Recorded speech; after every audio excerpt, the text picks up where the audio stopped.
Para mim que já atuo bastante tempo com esse conhecimento de criação de conteúdo, qual seria o conselho, Ariane, que você daria para uma pessoa que ela cria conteúdo e aí quando ela cria, ela para e pensa assim, poxa, mas ninguém está engajando com esse meu conteúdo, isso é meio desmotivador, o que é que eu faço, Ariane? Significa que você ficou num nível de frustração em relação ao que você esperava ter, né? No caso, o alcance ou o crescimento do seu conteúdo ali.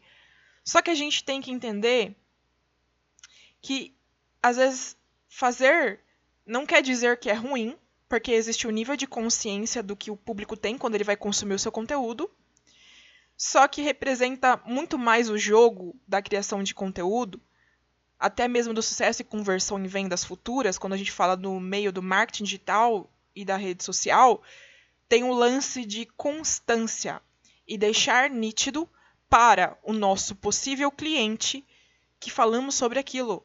Só que a gente tem que fazer testes de conteúdos, interagir com esse público, para que a gente consiga ver o que mais ele consegue se conectar com aquilo que nós fazemos. Só que, às vezes, gente, nem todos os posts eles vão ter que ter o mesmo nível de visualização, o mesmo nível de compartilhamento. Isso é normal. Não é para pregar aquilo e pensar, pô, é desmotivador porque eu queria que alcançasse o mesmo número de views, eu queria que tivesse o mesmo resultado, mas às vezes não é.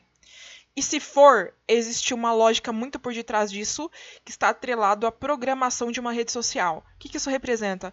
Representa que quanto mais você fala de uma mesma coisa e mais repetitivo é, mais a leitura e indexação daquele perfil vai ser feita sobre aquilo. E possivelmente eu diria para vocês que os perfis que vocês podem ver que sobe rápido é porque uma mesma pessoa fala frases repetidas. Ela segue aquilo repetidamente. Então, a leitura feita através do conteúdo acaba sendo algo viral. É por isso que isso acontece. Mas, óbvio que, às vezes, quando você se torna muito repetitivo, a pessoa enjoa daquilo. Então, a gente cria diversas narrativas, diversas histórias que a gente fale com aquele público de diversas maneiras. Então, é por isso que tem conteúdos que chegam a um nível realmente bom, quando está sendo identificado a replicação no sentido de palavras-chave dentro do conteúdo que replica a mesma informação, só que por outras vezes não é só isso que gera a interação num nível de compartilhamento e salvamento e curtidas. Existem outras coisas que a gente fala na criação de conteúdo que seria o quê? Conteúdo estratégico baseado no quê? Trazer a interação certa para aquilo, mas aquilo tem que causar antes algo naquela pessoa. E o fato sobre causar algo naquela pessoa é realmente atrair a curiosidade daquela pessoa. Porque um meio dela conseguir gerar interação com o seu conteúdo é a curiosidade. Tem que despertar o interesse real naquilo. E existe conteúdo específico para isso.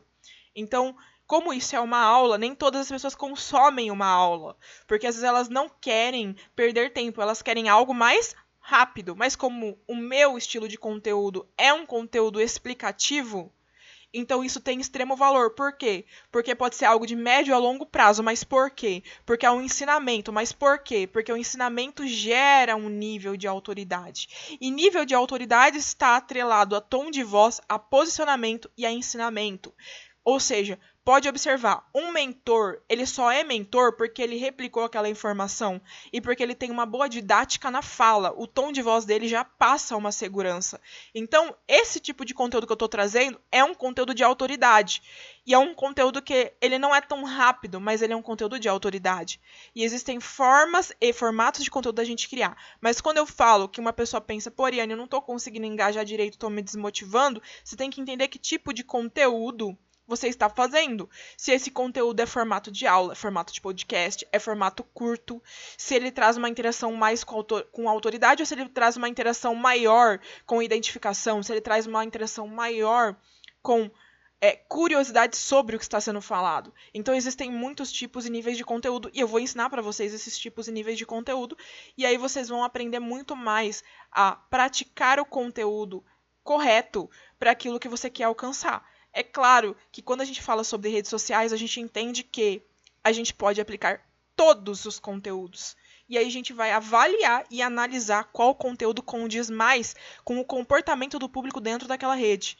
E aí a gente vai ver qual funciona mais. A gente mantém uma proporção maior daquele que funciona mais e continua mantendo outros que não funcionam. Mas gente, isso é análise, e análise é tempo, tá? Mas isso tem a ver com a gente já ser intencional e saber que a gente pode usar isso ao nosso favor, né? Que é criar conteúdo estratégico usando formatos estratégicos a nosso favor. Mas existem outros segredos na criação de conteúdo que eu só vou falar isso para os meus mentorados. Se você gostou desse vídeo, curte o vídeo e me segue no perfil para aprender sobre marketing de conteúdo e criação de conteúdo estratégico.